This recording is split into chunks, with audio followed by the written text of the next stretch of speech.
Hello friends, நம்ம கோதுமை புட்டு எப்படி செய்கிறதுன்னு பார்க்கலாம். இந்த கோதுமை வந்து கோதுமை முழு கோதுமையாக வாங்கி அதில் தூசியெல்லாம் இருந்ததுன்னா கழுவி காய வச்சுட்டு இதை வந்து மிஷினில் கொடுத்தோம்னா அவங்க வந்து புட்டுக்குன்னு சொன்னோம்னா அவங்களே அரைச்சி கொடுப்பாங்க. அந்த அரைச்சி கொடுக்குற அந்த கோதுமை வந்து எப்படி இருக்கும்னா இந்த மாதிரி உமியோடு சேர்ந்து இருக்கும்.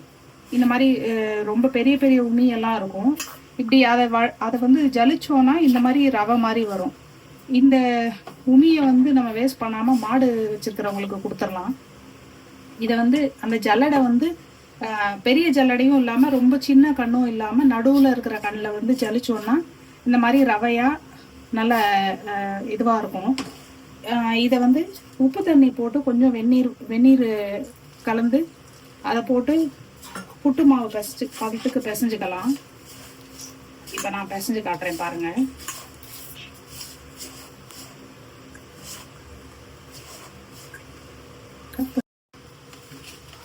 இங்கே பாருங்களேன், சுடு தண்ணி ஊற்றி பிசைஞ்சோன்னா இந்த மாதிரி உதிராக வரும். இதை புட்டு மாவு பதத்துக்கு தான். இப்படி பிடிச்சா உருண்டையாக வரும், அப்படி உதுத்து விட்டா இதுவாக இருக்கும். இதை பாருங்கள், இப்படி பிடிச்சா உருண்டையாக இருக்கா, இதை உதுத்து விட்டோம்னா உதிராக வருதா. இதுதான் சரியான பதம். இதை வந்து அப்படியே ஒரு 5 minutes வச்சிட்டோம்னா கொஞ்சம் இருக்கிற லைட்டாக அந்த மாய்ச்சரெல்லாம் வந்து இந்த மாவு எடுத்துக்கிறோம். 5 minutes கழித்து பார்க்கலாம். இது 5 minutes ஆயிடுச்சு. உதிராக இருக்குது பார்த்தீங்களா. இப்போ வந்து நம்ம வேக வச்சிடலாம். இட்லி பாத்திரத்தில் தண்ணி ஊற்றிட்டு மேலே ஒரு பாத்திரம் வச்சு இந்த கிண்ணத்தில் வந்து தேங்காய் போட்டு வச்சுருக்கேன். தேங்காவில் கொஞ்சம் கொஞ்சமாக இதை போட்டு ரொம்ப அழுத்தக்கூடாது. மேலாக இதை போட்டு எல்லாத்துலேயும் போட்டு ஒரு 5 to 10 minutes வேக வச்சோன்னா புட்டு ரெடி ஆயிடும்.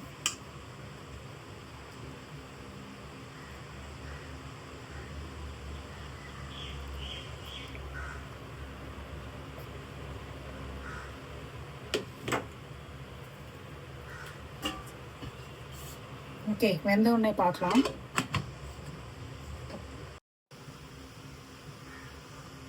ஆ 10 minutes ஆயிடுச்சு. இப்போ பாருங்களேன், சைடெல்லாம் அந்த ஆவி வருதா. இது ரெடி ஆயிடுச்சு. நம்ம அடுப்பை ஆஃப் பண்ணிடலாம். நல்லா வெந்துருச்சு. இப்போ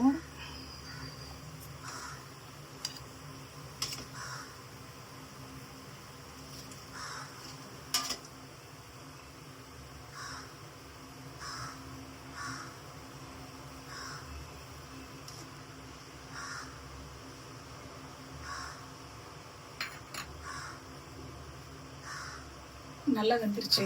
இப்போ நம்ம இது கூட வந்து நாட்டு சக்கரை போட்டு சாப்பிடலாம்.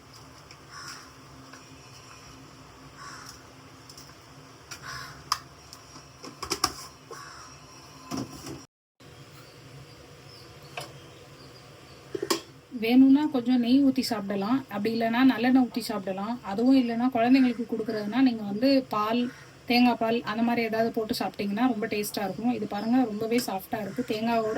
தேங்காவோடு சேர்த்து சாப்பிடும்போது ரொம்ப டேஸ்ட்டாகவும் இருக்கும். Okay, thank you.